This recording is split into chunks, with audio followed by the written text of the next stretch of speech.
देखो, तो third scene में क्या है कि एक दिन बुलाकी जो थी, मतलब कि सुजान की पत्नी, वो ओखली में दाल छांट रही थी। ओखली मतलब कि मोटर। तो लेकिन अभी के मोटर जैसे हम छोटे छोटे मोटर हम लोग किचन में यूज करते हैं वो नहीं, बल्कि ये वुड का होता है जो गांव के घर में आपको देखने को मिल सकता है। एक भिखमंगा दरवाजे पर आकर चिल्लाने लगा। बुलाकी ने सोचा कि अब चलो दाल छांट लेती हूँ, तभी उसे कुछ दे दूं। इतने में बड़ा लड़का, मतलब कि ये तुम लोग का क्वेश्चन ये है कि सुजान के बड़े लड़के का नाम लिखिए और सुजान के छोटे बेटे का नाम। इतने में ही बड़ा लड़का आता है, भोला, और आकर बोलता है, अम्मा, एक महात्मा दरवाजे पर खड़े गला फाड़ रहे हैं, कुछ दे दो। मतलब कि कोई तो तुम्हें चिल्ला रहा है, बुला रहा है, उसे कुछ दे क्यों नहीं देती, बहुत लेट हो रहा है, और नहीं तो उनका रोया दुखी हो जाएगा। मतलब कि जो सुजान का स्टेटमेंट हुआ करता था, just like a kind of dialogue, कि रोया दुखी हो जाएगा। कि रोया दुखी के बारे में मैंने क्या बताया था, कि जो आपके स्किन के ऊपर जो छोटे छोटे हेयर्स होते हैं उसे हम रोया बोलते हैं। तो उसका कहने का मतलब था कि इंसान को कुछ अच्छा हो या बुरा हो, अगर आप नहीं भी बताते हैं तो आपका जो ये रोया होता है ना, वो जरूर एक्सप्रेस करता है उस फीलिंग को। तो सुजान इन बातों में बहुत बिलीव करता था, क्योंकि वो महात्मा बन गया था, भगत बन गया। बुलाकी ने उपेक्षा के भाव से कहा, मतलब कि इग्नोर करने वाले स्टाइल में, इंसल्ट वाले स्टाइल में, कि भगत के पाँव में क्या मेहंदी लगी हुई है कि जो मैं ही करूं? क्यों खुद कुछ ले जाकर उसे नहीं देते? क्या भगवान ने मुझे चार हाथ दिए हैं? मैं किस किस का रोया सुखी करूं? मतलब अगर सबको दुखी हो रहा है तो मैं आखिर कितने काम करूं, मैं हूं तो अकेली। दिन भर तो तांता लगा रहता, मतलब दिन भर तो लाइन लगी रहती है ऐसे लोगों की, तो मैं कितने लोगों का क्या क्या काम करूं? भोला बोलता है कि अरे सब चौपट करने पर लगे हुए, मतलब सब बर्बाद करने पर लगे हुए हैं। बुलाकी ने कहा, ऐसा क्यों? बोला, हाँ और नहीं तो क्या, अभी महंगू बेंग देने आया था। मतलब महंगू उनके खेत में काम करने वाला एक मजदूर था, जो हिसाब देने आया था। हिसाब से 7 मन हुए, मतलब जो भी वो फसल या मतलब ग्रेन्स देने आया था, वो 7 मन हुए थे। मन का मतलब ना, एक मन में 40 kg होता है, तो 40 × 7 मतलब 280 kg। तौला तो 6.25 मन ही निकले, मतलब कि उससे थोड़ा सा कम था। मैंने कहा कि 10 सेर और ला, तो आप बैठे बैठे कहते हैं अब इतनी दूर कहाँ जाएगा। मतलब कि उसे बोला गया कि तुम पूरा हिसाब दो। तो पूरा हिसाब देने के लिए जब बेटे ने कहा, तो सुजान कहते हैं कि अरे कहाँ इस गर्मी दोपहर में इसे भेज रहे हो, जरा हिसाब में लिख दो। मतलब जैसा हम लोग कैसे पेड और बैलेंस जो भी लिखते हैं, उसी तरह इसके इसमें लिख दो कि थोड़ा सा इसने दिया नहीं है, तो वो कभी पूरा कर दे। बुलाकी बोलती है, मतलब तो बेटे ने कहा कि नहीं, मैं ऐसा नहीं कर सकता।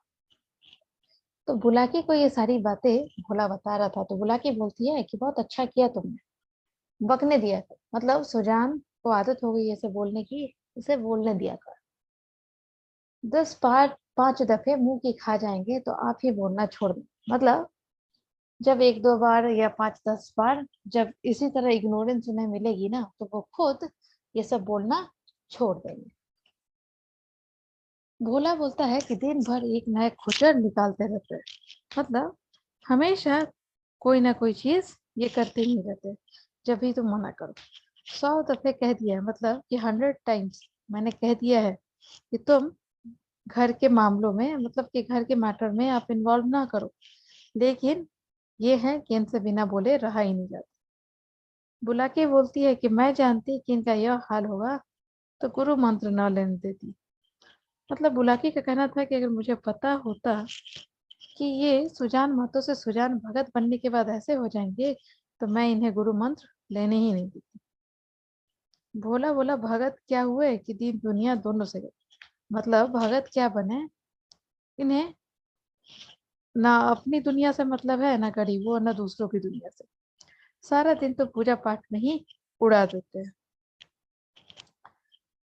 फिर भोला बोलता है कि अभी ऐसे भी बूढ़े नहीं हो गए कि कोई काम ही ना कर सके। तब बुलाकी ने बीच में ऑब्जेक्ट किया। उसने कहा कि बोला कि भोला, ये तुम्हारा कुअन्याय है, मतलब तुम अच्छी बातें नहीं कर रहे, तुम गलत बात कर रहे हो।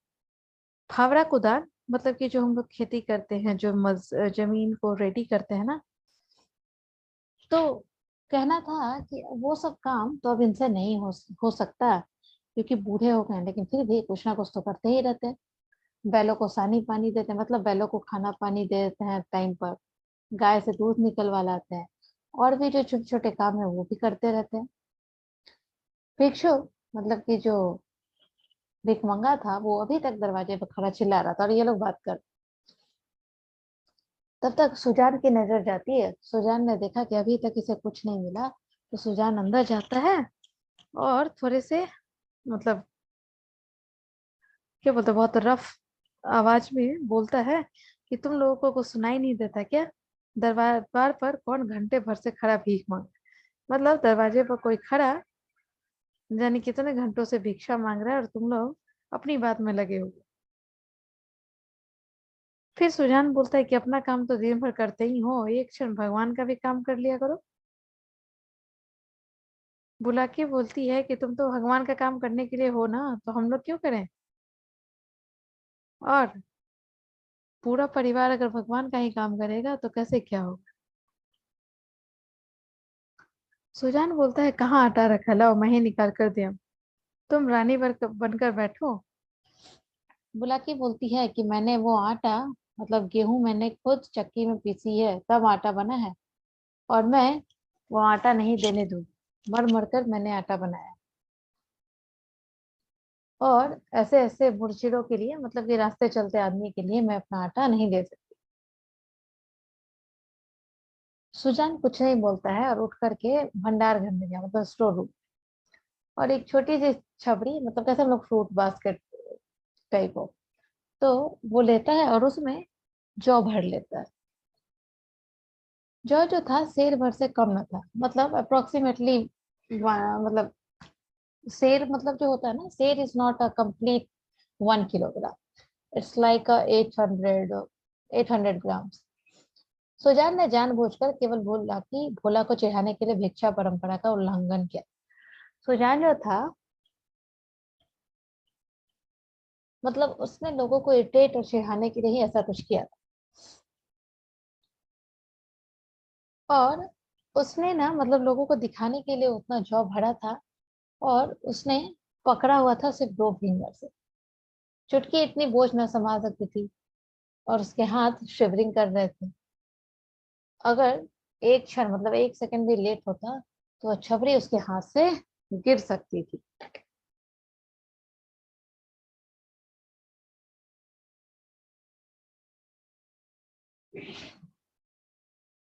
Sampriti, read this page.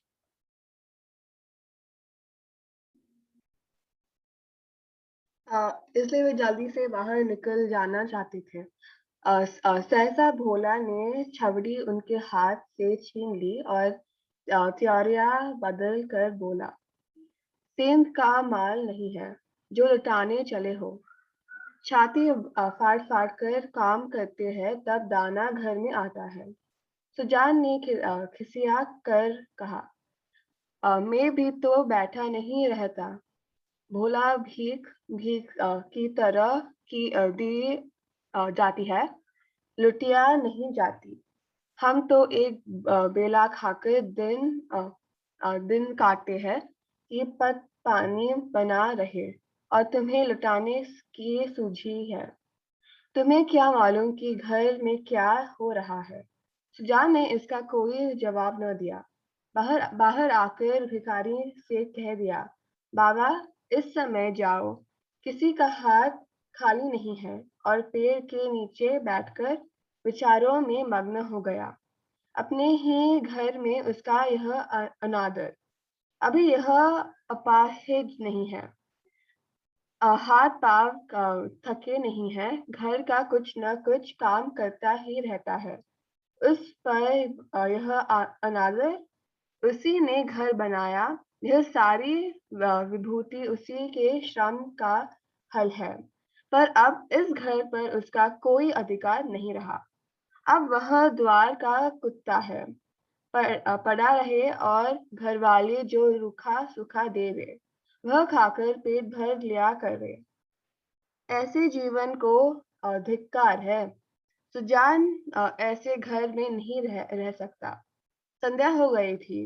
भोला का छोटा भाई शंकर नारियल भर कर लाया।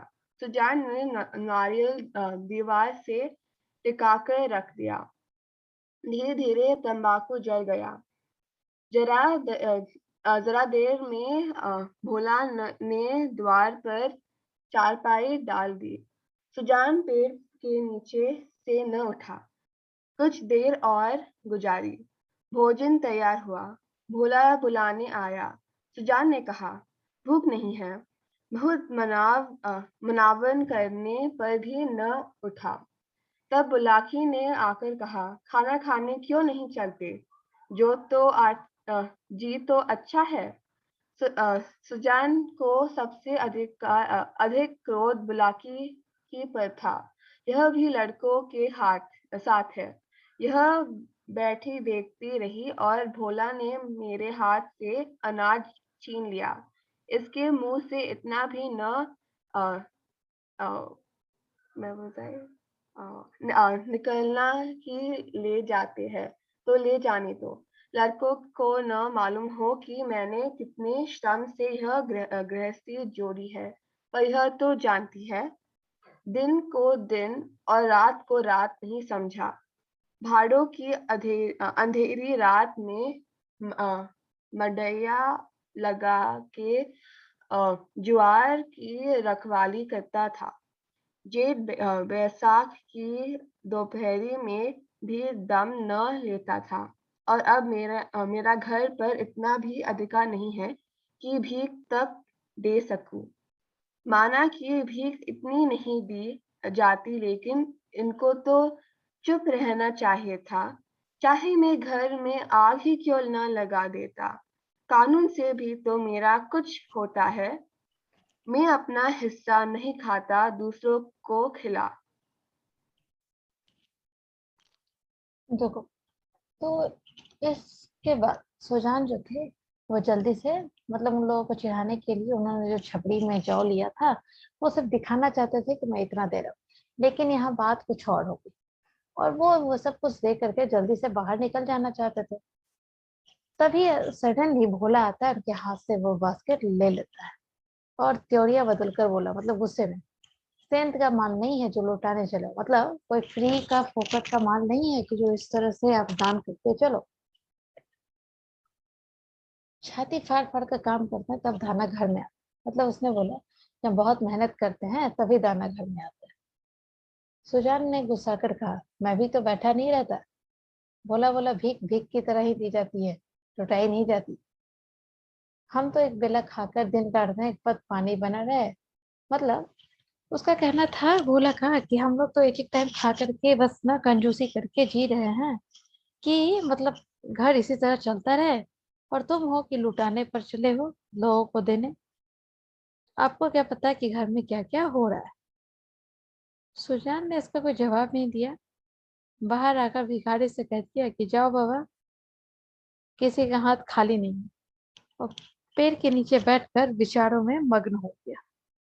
अपने ही घर में उसका यह अनादर, अभी यह अपाहिज नहीं है, हाथ पांव थके नहीं है, घर का कुछ ना कुछ काम करता ही रहता है। मतलब वो सोच रहा था कि मैं, ऐसा तो नहीं है कि मैं कोई काम नहीं करता, मैं भी कोई ना कोई काम करता हूँ, सबकी मदद करता हूँ। फिर भी उसके बाद उसका यह अनादर, मतलब कि अपने हिस्से से, अपने मन से वो किसी को भीख में नहीं दे सकता। उसी ने घर बनाया, सारी संपत्ति उसी की है, और अब उसका इस घर पर अधिकार नहीं। अब वो द्वार का कुत्ता बनकर रह गया है, पड़ा रहे और घर वाले जो रूखा सूखा देते वो खाकर पेट भर। वो बोलता है कि ऐसे जीवन को धिक्कार है और सुजान ऐसे घर में नहीं रह सकता। संध्या हो गई, मतलब शाम हो गया था। भोला का छोटा भाई शंकर जो है नारियल भरकर लाया, मतलब हुक्का जलाने के लिए। सुजान ने नारियल जो थी वॉल से सपोर्ट लेकर के रख दिए। तब बुलाकी ने, सॉरी, धीरे धीरे तंबाकू जल गया। जरा देर में भोला ने द्वार पर चारपाई डाल दी लेकिन फिर भी सुजान जो था पेड़ के नीचे से नहीं उठा। उस देर और बीता, भोजन भी बन गया, मतलब खाना बन गया रात का। भोला बुलाने आया। सुजान ने कहा भूख नहीं है। बहुत मनाने की कोशिश की, बट वो उठा नहीं उठा। तब बुलाकी ने आकर कहा, खाना खाने क्यों नहीं चलते, ये तो अच्छा है। अब सुजान को सबसे ज्यादा गुस्सा बुलाके पर था। क्योंकि कुछ भी हो रहा था वो सारी चीजें देख रही। तो क्यों आज उसने अपने भोला बेटे को नहीं रोका, कह रहे करने दो जो करते हैं, सब उन्हीं का तो है, सब उन्होंने ही गृहस्थी जगाई है, इतनी जमाई है, घर बनाया है, प्रॉपर्टी है। अब सुजान को लग रहा था कि बुलाकी को तो सब पता है कि मैंने कितनी मेहनत से ये सब कुछ खड़ा किया है, और आज वो अपने बेटों के साथ हो गई। और वो बेटे भी चाहते हैं कि मैं दिन को दिन और रात को रात नहीं समझू। भादों की अंधेरी रात में बच्चों की खटिए, मतलब मैं खटिए पर सोता था और खेत की रखवाली करता था। जेठ बैसाख की दोपहरी, मतलब मई जून के उस गर्मी भरे मौसम में भी खेत में रखवाली करता था। और आज मुझे इतना भी अधिकार नहीं किसी को भीख दे सकूं। माना कि भीख इतनी नहीं दी जा सकती, तो चुप तो रहना चाहिए था, चाहे मैं घर में आग ही क्यों ना लगा दूं। कानून से मेरा भी तो कुछ हक बनता है। मैं अपना हिस्सा नहीं खाता, दूसरों को खिला देता हूँ। हम्म।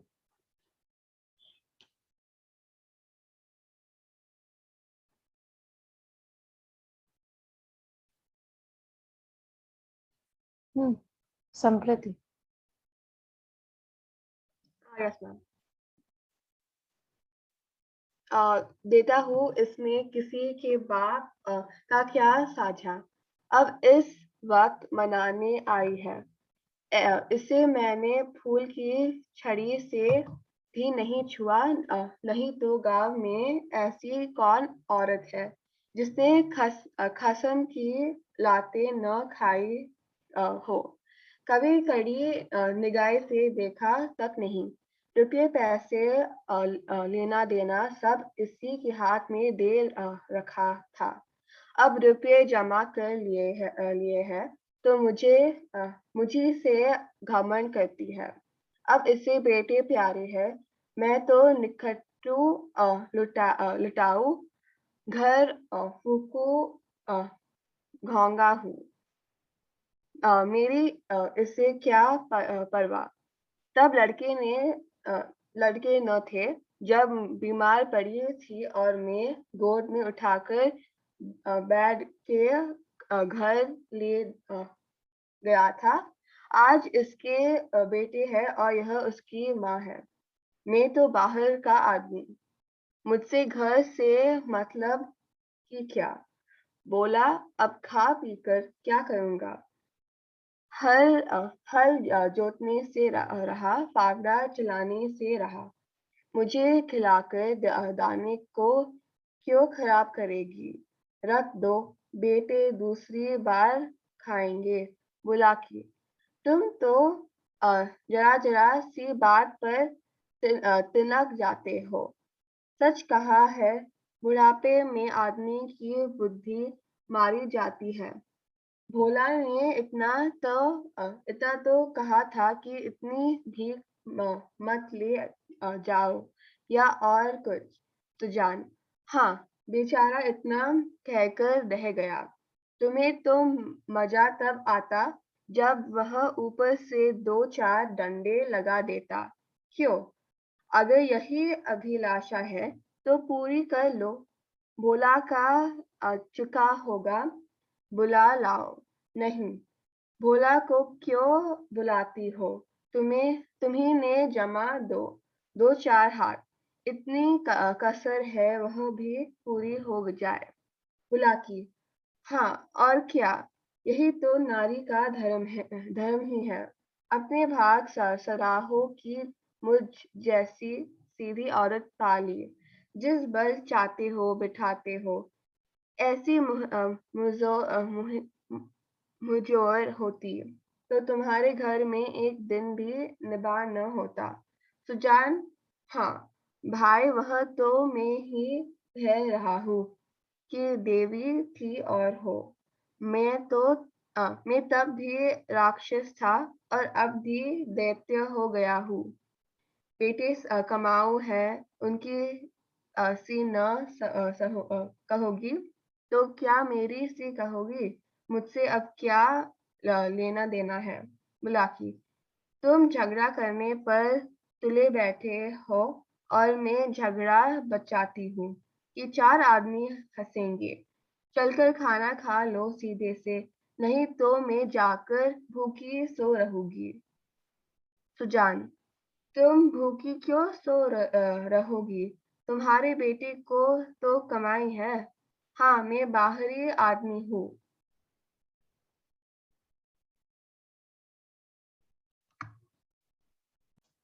देखो, सुजान कहता है कि चाहे मैं अपने हिस्से का खाऊं ना खाऊं, मैं किसी को दे दूं, इसमें लोगों का क्या जाता है। अब इस वक्त ये मनाने आई है।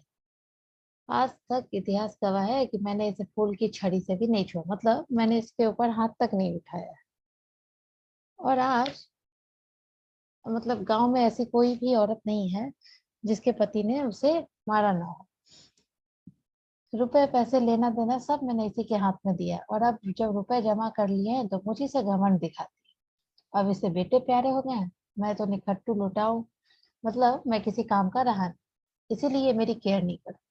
तब लड़के न थे। जब ये बीमार हुई थी तो मैं इसे पालकी में गोदी में बैठा करके बैद जी के घर ले गया था। आज इसके बेटे हैं और ये उसकी माँ बन गई है, और मैं बाहर का आदमी। मुझसे घर से ही मतलब ही क्या है। मतलब मेरे से अब इसको कोई मतलब नहीं है, इसीलिए ऐसा लगता है कि मैं खा पी कर क्या करूंगा, क्योंकि मैं हल जोत नहीं सकता, मतलब खेतों में काम करने जरा। मुझे खिलाकर दाने को क्यों खराब करेगी, रख दो, बेटे दूसरी बार खाएंगे। सुजान भी गुस्से में था। उसने बुला के कहा कि रख दो ये खाना, तुम्हारे बेटे दूसरे टाइम यही खाना खा लेंगे, क्योंकि उसने कहा ना कि वो एक ही टाइम खा के रहता है। बुला के बोली कि तुम तो जरा जरा सी बात पर तिनक जाते। सच कहा है कि बुढ़ापे में आदमी की बुद्धि मारी जाती है। मतलब बुलाकी उसे समझाने की कोशिश कर रही थी। बुलाकी कहती है सच ही तो कहा था, और भोला ने इतना ही तो कहा था कि इतनी भीख मत ले जाओ, या और कुछ। सुजान बोला हाँ हाँ, वो बेचारा इतना ही कह कर गया। तुम्हें तो मजा तब आता जब वो 2-4 लाठी मुझे मार देता, और अगर तुम्हारी यही इच्छा है तो पूरी कर लो। फिर उसने कहा कि भोला तुम्हारा खाना खा चुका हो, बुलाओ, अभी भी मुझे मार सकता है। फिर सुजान गुस्से में बोला था, अरे भोला को क्यों बुलाना, तुम ही मुझे 2-4 हाथ लगा दो, जो कसर बाकी है वो भी पूरी हो जाए। बुलाकी बोली हाँ और क्या, यही तो नारी का धर्म है क्या। तुम अपनी किस्मत को सराहो, मतलब उसकी तारीफ करो कि तुम्हें ऐसी बीवी मिली है, नहीं तो जिस पल चाहते हो उस पल बिठाते हो। मतलब जब जैसा कहते हो मैं ऐसा करती हूँ। अगर दूसरों की तरह होती तो तुम्हारे घर में एक दिन भी मैं नहीं टिक पाती। सुजा बोला हाँ हाँ, वही तो, तुम देवी थी और मैं राक्षस था, और अब शायद दैत्य भी हो गया हूँ। बेटे कमाऊ हैं तो उनकी जैसी बात कहती हो, मुझसे अब क्या लेना देना है? बुलाकी बोली कि तुम झगड़ा करने पर तुल गए हो, मैं झगड़ा बचाती हूँ कि 4 आदमी हंसेंगे। चलकर खाना खा लो सीधे से, नहीं तो मैं जाकर भूखी सो रहा हूँ। सुजान बोला तुम भूखी क्यों सो रहोगी, तुम्हारे बेटों की तो कमाई है। हाँ, मैं बाहरी आदमी हूँ। नेक्स्ट।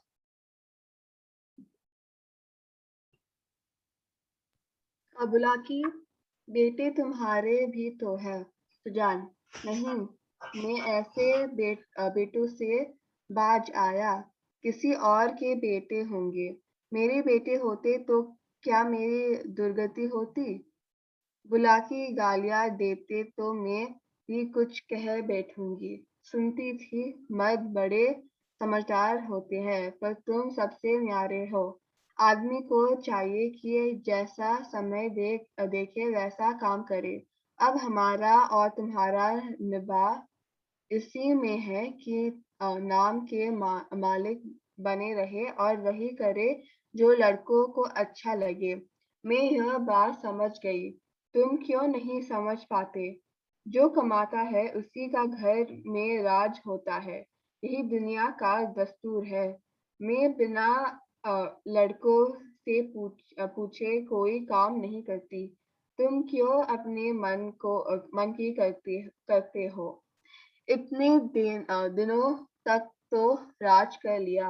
अब क्यों इस माया में पड़े हो? आधी रोटी खाओ, भगवान का भजन करो और पड़े रहो। चलो, खाना खा लो। सुजान, तो अब मैं द्वार का कुत्ता हूँ? बुलाकी, बात तो बात जो थी वह मैंने कह दी। अब अपने को जो चाहो समझो। सुजान न उठे। बुलाकी हार कर चली गई। सुजान के सामने अब एक नई समस्या खड़ी हो रही थी। वह बहुत दिनों से घर का स्वामी था और अब भी ऐसा ही समझता रहा। परिस्थिति में कितना उलटफेर हो गया था, इस अ, इस इसकी उसे खबर न थी।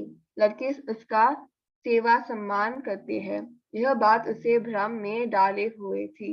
लड़के उसके सामने चिलम नहीं पीते, खाट पर नहीं बैठते। क्या यह सब उसके गृह स्वामी होने का प्रमाण न था? पर आज उसे यह ज्ञात हुआ कि यह केवल श्रद्धा थी, उसके स्वामित्व का प्रमाण नहीं। अब तक जिस घर में राज्य किया, उसी घर में पराधीन बनकर वह नहीं रह सकता। उसको श्रद्धा की चाह नहीं, सेवा की भूख नहीं, उसे अधिकार चाहिए। वह इस घर पर दूसरों का अधिकार नहीं देख सकता। मंदिर का पुजारी बनकर वह नहीं रह सकता।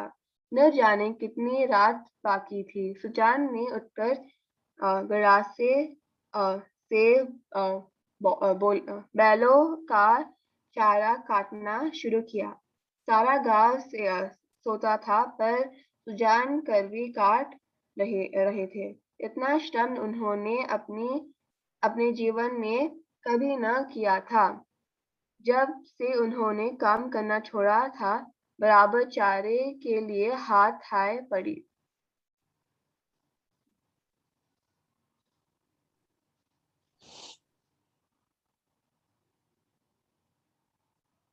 हाय हाय पड़ी रहती थी। अब बुलाकी बोलती है कि बेटे तुम्हारे भी तो हैं, ऐसा थोड़ी ना कि सिर्फ मेरे हैं। सुजान बोलता नहीं नहीं, मैं ऐसे बेटों से बाज, अगर मेरे बेटे होते तो मेरी हालत ऐसी नहीं होती। बुलाकी बोली गालियां दोगे तो मैं भी कुछ कह बैठू। सुनती थी कि मर्द बड़े समझदार होते थे, लेकिन तुम तो पता नहीं क्या हो गए। आदमी को चाहिए कि जैसा समय देखे वैसा काम करे। ये एक संदर्भ का क्वेश्चन है तुम लोग का। मतलब कि according to time you should do. अब हमारा और तुम्हारा निवाह इसी में है कि नाम के मालिक बने रहे, वही करे जो लड़कों को अच्छा लगे। मैं यह बात समझ गई, तुम क्यों नहीं समझ पाते? जो कमाता है उसी का घर में राज होता है, यही दुनिया का दस्तूर है। मैं बिना लड़कों से पूछे कोई काम नहीं करती। तुम क्यों अपने मन की करते हो? तुमने इतने दिनों तक तो राज कर लिया, अब क्यों इस माया में पड़े हो? आधी रोटी खाओ, भगवान का भजन करो और चलो, खाना खा लो। मतलब बुलाकी जो थी ये सुजान को कन्विंस करने की कोशिश कर रही थी कि हमारा टाइम अब खत्म हो गया। एक टाइम था जब तुम सब कुछ करते थे और अभी तुम्हारे बेटे सब कुछ करते हैं, तो हमें भी उन्हीं के अकॉर्डिंग चलना चाहिए। जब बेटे बड़े हो जाते हैं तो उनके अकॉर्डिंग पेरेंट को चलना चाहिए। सुजानी बुलाकी के हिसाब से। सुजान बोला हाँ, तो अब मैं द्वार का कुत्ता हूँ। बुलाकी बोली बात जो थी वो मैंने कह दी, अब तुम्हें जो समझना है समझो। सुजान नहीं उठा, बुलाकी हार कर चली गई। सुजान के सामने एक नई प्रॉब्लम खड़ी हो गई। वो समझ गया था कि वो बहुत दिनों से घर का स्वामी था, तो अब भी ऐसा ही समझ रहा था। परिस्थिति में कितना उलटफेर हो गया था, इसकी उसे खबर नहीं थी। मतलब वो ये सब कुछ समझ नहीं पा। लड़के उसका सेवा सम्मान करते थे, यह बात उसे भ्रम में डाले हुई थी। लड़के उसके सामने चिलम नहीं पीते, खाट पर नहीं बैठते, क्या यह सब उसके गृह स्वामी होने का प्रमाण न था? पर आज उसे यह ज्ञात हुआ कि यह केवल श्रद्धा थी, उसके स्वामित्व का प्रमाण नहीं। मतलब ये सिर्फ एक श्रद्धा और रिस्पेक्ट देते थे उसके बेटे, इसलिए ये सारे काम कर रहे थे, लेकिन अधिकार उसके हाथ में नहीं थे। अब सुजान को लगा था कि जिस घर में राज्य किया उसी घर में पराधीन बनकर वो नहीं रह सकता। उसको श्रद्धा की चाह नहीं, सेवा की भूख नहीं, उसे अपने अधिकार चाहिए। वो इस घर पर दूसरों का अधिकार नहीं दे सकता, मंदिर का पुजारी बनकर वह नहीं रह सकता। मतलब कि जैसे हर मंदिर में एक पुजारी होता है, लेकिन क्या उसके पास सारी पावर होती है? नहीं, उसके ट्रस्टी के पास सारी पावर होती है। तो वो ये अच्छे से बात समझ गया था कि मैं मंदिर के पुजारी की तरह बनकर रह गया हूँ, जो कि वो चाहता नहीं था। अभी भी न जाने कितनी रात बाकी थी। सुजान ने उठकर बैलों का चारा काटना शुरू कर दिया। पूरा गांव सो रहा था और ये जग रहा था। और आज वो जितना काम करने उठा था, इतना काम उसने अपनी पूरी जिंदगी में नहीं किया। जब से उन्होंने काम करना छोड़ दिया था, तब से बराबर चारे के लिए हाय हाय मची रहती। मतलब कि कभी भी चारा पूरा नहीं होता था गाय और बैलों के लिए। शंकर भी काटता था, भोला भी काटता था, पर फिर भी चारा पूरा नहीं पड़ता था। आज वह इन लौंडों को दिखा देंगे कि चारा कैसे काटना चाहिए। उसके सामने कटिया का पहाड़ खड़ा हो जाए, मतलब चारा का इतना स्टॉक हो जाएगा कि वो देखते रह जाएंगे।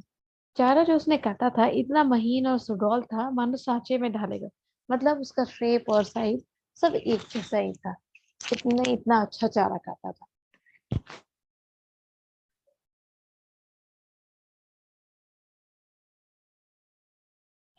हम्म,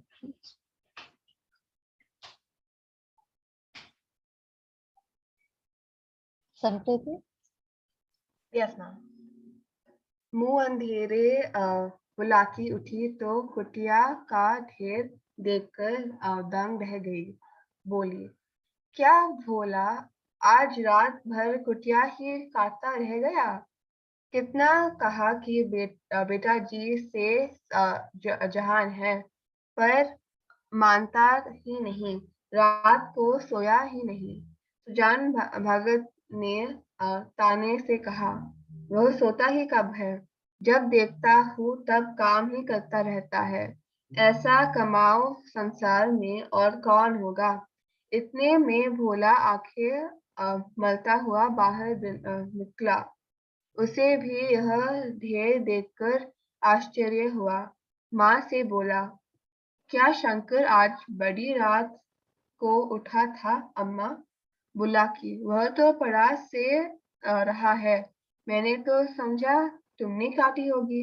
भोला, मैं तो सवेरे उठ ही नहीं पाता। दिन भर चाहे जितना काम कर लूं, पर रात को मुझसे नहीं उठा जाता। बुलाकी, तो क्या तुम्हारे दादा ने काटी है? भोला, हाँ मालूम तो होता है, रात भर सोए नहीं। मुझसे कल बड़ी भूल हुई। अरे वह तो हल लेकर जा रहे हैं। जान देने पर उतारू अ, हो गया है क्या?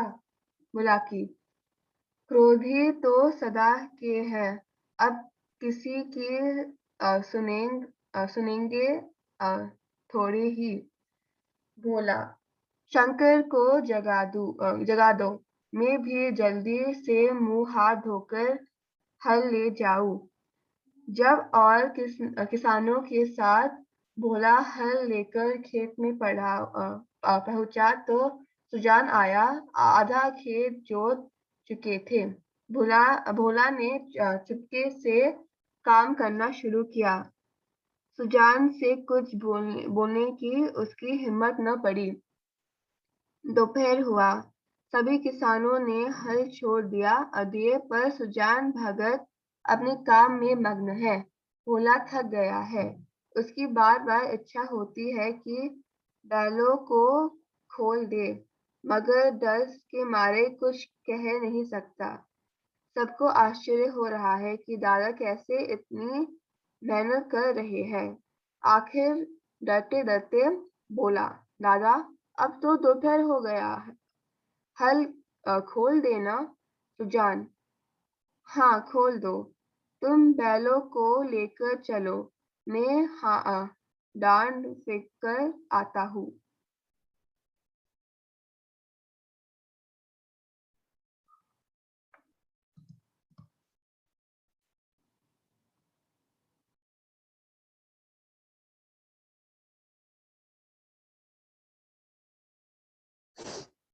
मुंह अंधेरे बुलाकी उठी तो कटिया का ढेर देखकर दंग रही। उसे शौक हुआ कि आखिर इतना कटिया काटा किसने, क्योंकि डेली तो भोला और शंकर हल्ला किए हुए रहते थे, तुम काटो तुम काटो। बोले क्या भोला, रात भर सोया नहीं, कटिया ही काटता रह गया। कितना कहा है कि बेटा जी से जहान है, मतलब जान है तभी जहान है। पहले इंसान को जीना चाहिए तभी काम करे। पर मानता ही नहीं, रात को सोया ही नहीं। सुजान भगत ने टोंट मारा और कहा हाँ वो सोता ही कब है, जब देखो तब वो काम ही करता रहता है। इतना कमाने वाला लड़का संसार में कहीं नहीं मिलेगा। इतना में भोला आंखें मलता हुआ बाहर निकला। उसे भी यह ढेर देखकर आश्चर्य हुआ। माँ से बोला क्या शंकर, आज बड़ी रात को उठा था। अम्मा बोला कि वह तो बड़ा सो रहा है, मैंने तो समझा तुमने काटी होगी। मतलब शंकर और भोला किसी ने तो काटा नहीं था, तो वो बुलाकी से पूछते। भोला बोला अरे कुछ भी कर लो, मैं तो सुबह नहीं उठ सकता, चाहे दिन भर कितना भी काम करूं, रात को मुझसे उठा नहीं दे। बुलाकी बोली तो क्या तुम्हारे दादा ने काटी है। भोला बोला हाँ मालूम तो होता है, रात भर सोए नहीं। फिर भोला बोला मुझसे कल बड़ी भूल हो गई। अरे वह तो हल लेकर जा रहे हैं, जान देने पर उतारू हो गए क्या। मतलब ये लोग अभी डिस्कशन कर ही रहे हैं, भोला को रिग्रेट हो रहा था, तब तक वो देखता है कि वो हल लेकर खेत की ओर जा रहे हैं। बुलाकी बोली अरे क्रोधी तो सदा के, आप किसी की सुनेंगे थोड़ी। भोला बोलता है शंकर माँ माँ शंकर को जगा दो, मैं भी जल्दी से हाथ मुंह धोकर हल लेकर जाता हूँ। जब और किसानों के साथ भोला हल लेकर खेत में पहुंचा तो सुजान आधा खेत जोत चुके थे। मतलब गांव के बाकी किसान जब तक खेत में जाते हैं तब तक सुजान ने तो आधा खेत ठीक भी कर लिया था। भोला भी जाता है, चुपके से काम करना शुरू कर देता है। सुजान से कुछ बोलने की उसकी हिम्मत थी नहीं। दोपहर हुआ, सभी किसानों ने हल छोड़ दिए, पर सुजान भगत अपने काम में मग्न थे, मतलब बिजी थे। भोला थक गया। उसकी बार बार इच्छा होती है कि बैल को खोल दें, खुद भी आराम करे, बैल को भी दे, लेकिन डर के मारे कुछ बोल नहीं रहा था। सबको आश्चर्य था कि दादा इतना काम कैसे कर रहे हैं। आखिर डरते डरते बोला बोला दादा अब तो दोपहर हो गया, हल खोल दें। सुना बोला हाँ खोल दो, तुम बैलों को लेकर चलो, मैं डांड फेंक कर आता हूँ, मतलब सारे कूड़े कचरे को निकाल करके आता हूँ फिर से। भोला बोला मैं संध्या को फेंक दूंगा, मतलब इवनिंग टाइम। सुजान बोला तुम क्या फेंक दोगे, देखते नहीं खेत कटोरे की तरह हो गया है, मतलब बहुत गड्ढा सा हो गया, डेप्थ बहुत गहरा था, तभी तो बीच में पानी रिंग जाता है। इसी गोर के खेत में 20 मन का बीघा होता था, तुम लोगों ने इसका सत्यानाश कर दिया। मतलब उस वो कह रहा था कि जब मैं काम करता था तो इसी में 20 मन अनाज होता था, और तुम लोगों ने इसका क्या खत्म ही कर दिया है काम।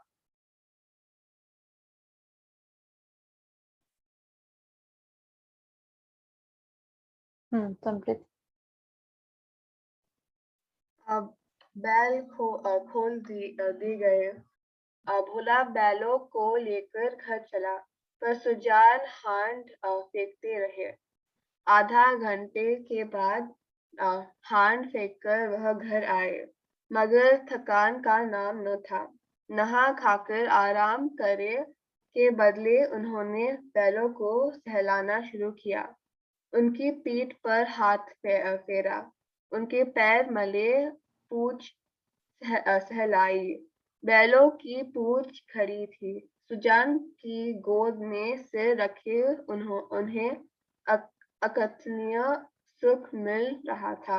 बहुत दिनों के बाद आज उन्हें यह आनंद प्राप्त हुआ था। उनकी आंखों में कृतज्ञता भरी हुई थी, मानो वे कह रहे थे हम तुम्हारे साथ रात दिन काम करने को तैयार हैं। अन्य कृषकों की भांति भोला अभी कमर सीधी कर रहा था कि सुजान ने फिर हल उठाया और खेत की ओर चले। दोनों बैल उमंग से भरे दौड़े चले जाते थे, मानो उन्हें स्वयं खेत में पहुंचने की जल्दी थी। भोला ने मडैया में लेटे लेटे पिता को हल लिया जाते देखा, पर उठ न सका। उसकी हिम्मत छूट गई। उस उसने कभी इतना परिश्रम न किया था। उसे बनी बनाई अ, गृहस्थी मिल गई थी। उससे जो त्यों चला रहा था, उन दामों वह घर का स्वामी बनने का इच्छुक न था। जवान आदमी को 20 धंधे होते हैं। इसमें बोलने के लिए, गाने बजाने के लिए भी तो उसे कुछ समय चाहिए। पड़ोस के गांव में दंगल हो रहा है। जवान आदमी कैसे अपने को वहां जाने से रोकेगा? किसी गांव में बारात आई है, गाना हो रहा है। जवान आदमी क्यों उसके आनंद से वंचित रह सकता है? वृद्धजनों के लिए ये बाधाएं नहीं। उन्हें न नाच गाने से मतलब, न खेल तमाशे से गरज। केवल अपने काम से काम है। बुलाकी ने कहा, भोला, तुम्हारे दादा हल लेकर गए। भोला, जाने दो अम्मा, मुझसे यह नहीं हो सकता। सुजान भगत के इस नवीन उत्साह पर गांव की टिकाए हुई। निकल गई सारी भक्ति। बना हुआ था, माया में फंसा हुआ है। आदमी का कहीं को भूत है। मगर भगत जी के द्वार पर अब फिर साधु संत आसन जमाए देखे जाते हैं। उनका आदर सम्मान होता है। अब की उसकी खेती ने सेना उगल दिया है। बखारी में अनाज रखने की जगह नहीं मिलती। जिस खेत में 5 मन मुश्किल से होता था, उसी खेत में अब की 10 मन की उपज हुई है। चैत का महीना था। खलिहानों में सतयुग का राज्य था। जगह जगह अनाज के ढेर लगे हुए थे। यही समय है जब कृषकों को भी थोड़ी देर के लिए अपना जीवन सफल मालूम होता।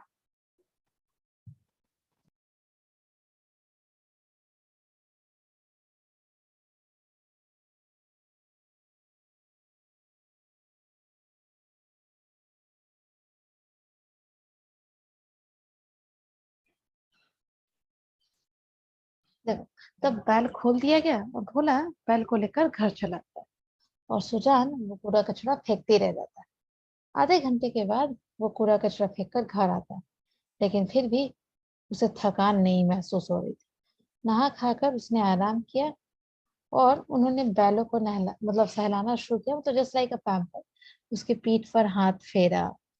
फिर ऐसा लग रहा था जैसे बैल भी उससे बात कर रही थी और बोल रहे थे कि आज मुझे बहुत अच्छा लग रहा है। मानो वे कह रहे थे कि हम तुम्हारे साथ दिन रात काम करने को तैयार है, आप बस कहो।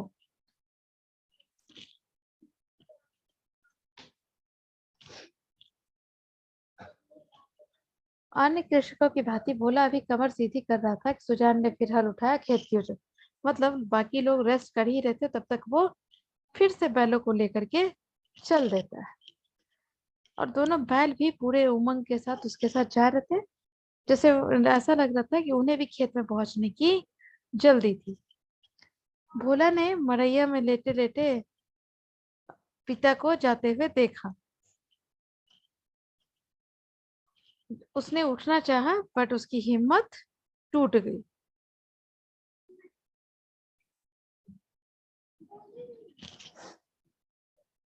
उसने कभी इतना परिश्रम किया नहीं, मतलब भोला ने कभी इतना हार्डवर्क किया ही नहीं था।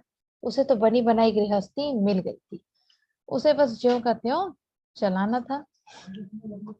इन दिनों वो घर का स्वामी बनने का इच्छुक न था। जवान आदमी को 20 काम धंधे होते हैं, हंसने बोलने के लिए, गाने बजाने के, मतलब एंटरटेनमेंट के लिए भी तो कुछ चाहिए। पड़ोस के गांव में दंगल हो रहा था, जवान आदमी को ऑब्वियसली वो कंट्रोल नहीं कर पाता, उसे जाने की इच्छा हो रही थी। किसी गांव में बारात आई है, नाच गाना हो रहा था, जवान आदमी क्यों उसके आनंद से बचा रहता। वृद्धजनों के लिए बाधाएं तो है नहीं, मतलब जो ओल्ड एज हो गए हैं उन सबको इन सब चीजों में इंटरेस्ट होता नहीं है। उन्हें ना नाच गाने से मतलब है, ना गाजे बाजे से। बुलाकी ने कहा, बोला तुम्हारे दादा हल लेकर गए। भोला बोला, जाने दो अम्मा, मुझसे यह नहीं हो सकता। सुजान भगत के इस नवीन उत्साह पर काम की टिकाए हुई, निकल गई सारी भक्ति। बना हुआ था, माया में फंसा हुआ आदमी काहे को भूत। मतलब सुजान भगत ये सब जो काम कर रहा था, उस पर लोग कहने लगे कि अरे अब निकल गई सारी भक्ति, अभी तक ना मुंह माया में फंसा हुआ था, अब काम करने चला है। मतलब कि सारा भक्ति का भूत निकल गया और फिर से नॉर्मल इंसान बन गया। मगर भगत जी के द्वार पर अब फिर साधु संत आसन जमाए देखे जाते हैं। मतलब कि जो उसने काम करना शुरू किया था खेतों में, फिर से देखा जाने लगा कि इसके दरवाजे पर साधु संत आने लगे, उनका आदर सम्मान होता। अब उसकी खेती ने फिर से सोना उगलना शुरू कर दिया। बखारी में अनाज रखने की जगह नहीं मिलती, मतलब कि जो उसके पास बखारी इन द सेंस कि जस्ट लाइक अ स्टोर रूम, जहाँ वो लोग अनाज रखते थे, वहां जगह नहीं मिली। जिस खेत में 5 मन मुश्किल से होता था, उसी खेत में अब की 10 मन की उपज हुई है। तो जिस खेत में 5 मन मुश्किल से होता था, उसी खेत में उसकी 10 मन की उपज हुई है। कहने का मतलब कि जब बेटे उसके काम कर रहे थे तो मुश्किल से 5 मन होता था, उसी खेत में अब की 10 मन की उपज हुई, मतलब सीधे डबल हो गया। चैत का महीना था, खलिहानों में सतयुग का राज था, जगह जगह अनाज के ढेर लगे हुए थे। यही समय है जब कृषकों को भी थोड़ी देर के लिए अपना जीवन सफल मालूम हो। मतलब चैत का महीना जब उगादी आती है ना, तब तो उस वक्त किसानों के लिए काफी हैप्पी टाइम होता है, क्योंकि उस वक्त सारे फसल उनके कट करके घर में आते हैं। तो उस वक्त उन्हें लगता है कि हमने जो मेहनत की है वो आज सफल हो गई। इसीलिए वो क्वेश्चन है, खलिहाना खलिहाना में किसका राज होता है, तो सतयुग का राज।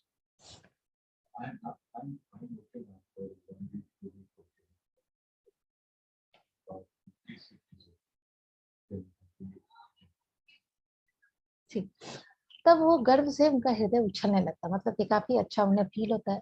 सुजान भगत टोकरे में अनाज ले ले ले करके अपने बेटों को देते और बेटे स्टोर रूम में रखने जाते। फिर उनके दरवाजे में बहुत सारे भिखमंगे और भिक्षुक का लाइन लगा हुआ था। उनमें वो भिक्षुक भी था जो आज से पहले 8 महीने पहले भगत के दरवाजे पर था और जिसे सुजान ने वापस लौटा दिया। सहसा भगत ने उस भिक्षुक से पूछा, बाबा कहाँ कहाँ से चक्कर लगाए हो। भिक्षुक बोला, अभी तो कहीं नहीं गया, पहले तुम्हारे पास ही आया हूँ।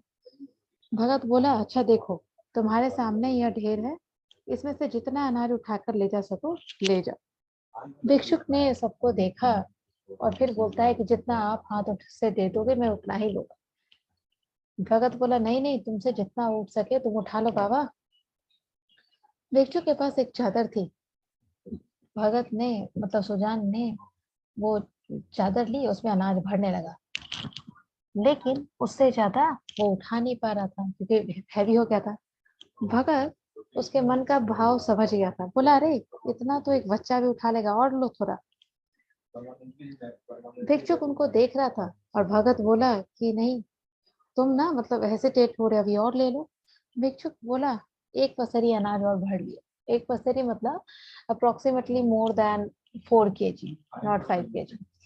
फिर भोला की ओर सशंक दृष्टि से देखने लगा, मतलब उसके बेटे की तरफ, क्योंकि उसने ही रोका था। भगत बोलता है, अरे उसकी ओर क्या देखते हो बाबा, मैं जो कहता हूँ वह करो, तुमसे जितना उठाया जा सके उठा लो। भिक्षुक डर रहा था कि कहीं उसने अनाज भर लिया और भोला ने गठरी ना उठाने दी, तब लोग क्या कहेंगे, लोग हंसेंगे, बोलेंगे भिक्षुक तो बहुत लोभी है, उसे और अनाज भरने की हिम्मत नहीं। तब सुजान भगत ने चादर लेकर उसमें और अनाज भरा और उसमें गठरी बांधी, मतलब टाई किया नॉट, इसे उठा ले जाओ। भिक्षुक बोला, बाबा इतना मुझसे नहीं उठ सकेगा। भगत बोला, अरे इतना भी नहीं उठ सकेगा, बहुत होगा तो मन भर होगा, मतलब अप्रोक्सीमेटली 40 kg। भला जोर तो लगाओ, देखो उठा सकते हो या नहीं। भिक्षु ने गठरी को आजमाया भारी थी, जगह से हिली भी नहीं। बोला, भगत जी मुझसे नहीं उठ सकेगी। भगत बोला, अच्छा बताओ किस गांव में रहते हो। भिक्षुक बोला, बड़ी दूर है भगत जी, अमोला का नाम तो सुना होगा। भगत बोला, अच्छा आगे आगे चलो, मैं पहुंचा दूँ। ये कहकर भगत ने जोर लगा गठरी उठाई और सिर पर रखकर भिक्षु के पीछे हो ली। देखने वाले भगत का ये रूप देखकर चकित हो गए, लेकिन उन्हें क्या पता था कि इस समय भगत पर कौन सा नशा है। 8 महीने की कठिन परिश्रम के बाद उसे अपना अधिकार फिर से मिला है। आज उसे जो ना लग रहा था कि उसका अधिकार उसके हाथ से चला गया, वो सारे अधिकार उसके हाथ में आ गए और आज वो बहुत गर्व महसूस कर रहा था। और वो बहुत ऊंची आवाज में सबको बोल रहा था, देखना दरवाजे से कोई भी भिक्षुक लौटने न पाए। भोला सिर झुकाए खड़ा था, उस कुछ भी बोल नहीं सका, क्योंकि वृद्ध पिता ने उसे परास्त कर दिया था, मतलब हरा दिया था अपनी काम की बदौलत। Any doubt?